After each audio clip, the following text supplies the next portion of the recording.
Hi guys, well today we're going to make a media stand with a hardwood countertop. I'm Lynn and this is the Darbin Orvar channel.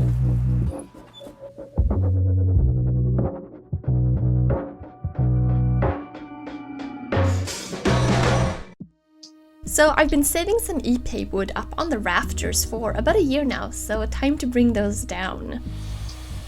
So these were 4x4 posts, so I resawed them on the table saw into 3 pieces, just a touch under an inch thick each.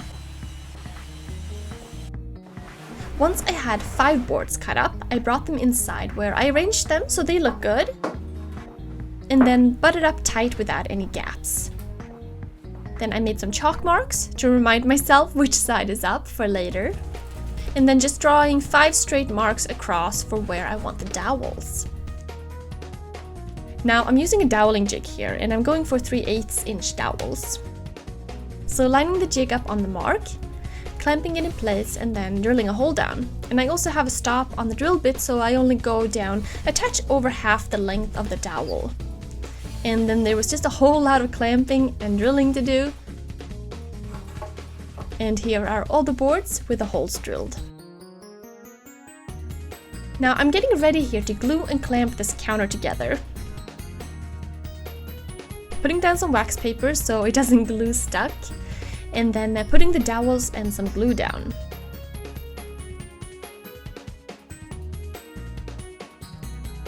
When laminating several boards like this, I always like to clamp each section together before moving on to gluing the next board together.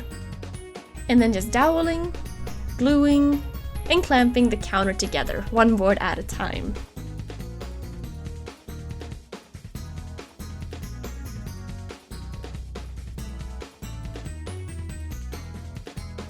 And I love the part when the last board comes together.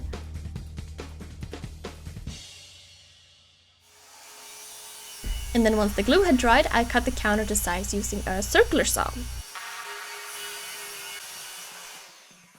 Next, to create a round over edge, I decided to use my number 5 smoothing plane. First, I was thinking of using the router and a round over bit, but then epay tears rather easily, so I decided to use the plane instead for a little more control. And that worked out really good. And then a whole bunch of sanding.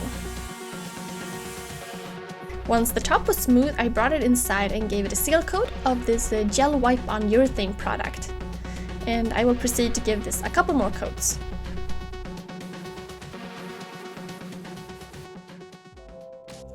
Okay, now let's move on to the base.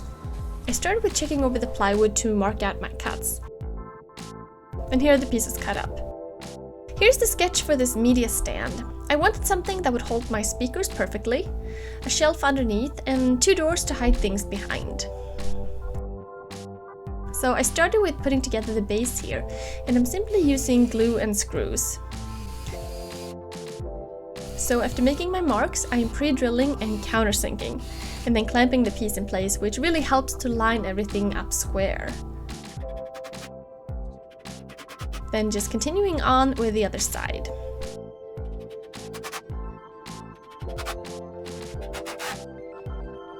For some support pieces in the back, I'm drilling some pocket holes here and then attaching that to add some additional rigidity. Also drilling some holes to attach the top through later. Then priming, spackling, and painting the base here. Now let's move on to attaching the doors. So I've got this hinge installing jig which really came in handy here. So I'm using Euro style hinges and I'm setting the jig up for how much of a gap I want in between the door and the side. Then marking out where I want the hinges, adding some support underneath,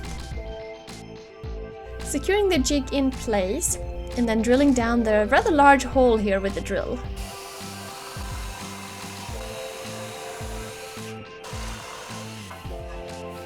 So I'm using these inset hinges and then marking the same distance as I did the doors, then using this template to mark where my screw holes need to go and attaching the connecting part of the hinge. And I'm using this really handy self-centering interchangeable drill bit kit here. And then just attaching the remaining hinges.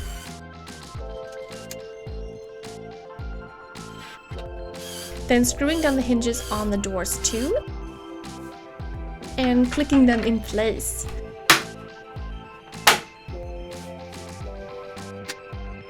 And I really like these Euro-style hinges. Then inside the cabinet I have room for a shelf. So drilling some pocket holes here, and then I set up some support with some clamps and connected the shelf in place. Then doing a final coat of paint with everything on.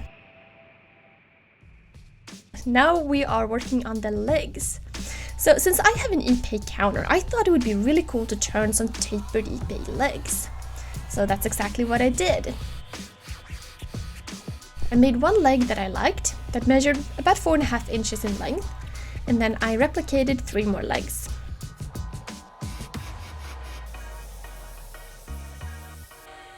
Once they were done, I drilled a hole on the drill press, and then I epoxied in some bolts and let them dry.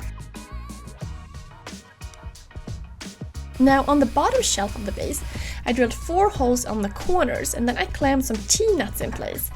And these bar clamps really worked well for this. Then I could simply screw the legs in place.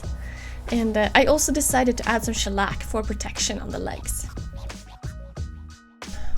Now I also wanted some knobs, and I thought it would be cool to make those out of epay as well. So I've got a small block of epay here that I'm drilling a 15/64 inch all the way through in the center. Then I'm screwing on a mandrel piece that's attached to a drill chuck on the lathe, and then I started turning. I decided I wanted the knobs about 1.5 inches in diameter, and I went from there. So I really liked using the parting tool here to create the shape, and these smaller tools were perfect for the size here in general. I've got some really neat hardware here, which makes it really easy to turn your own knobs. So then I simply replicated the knob I made, put on the hardware and attached it to the doors.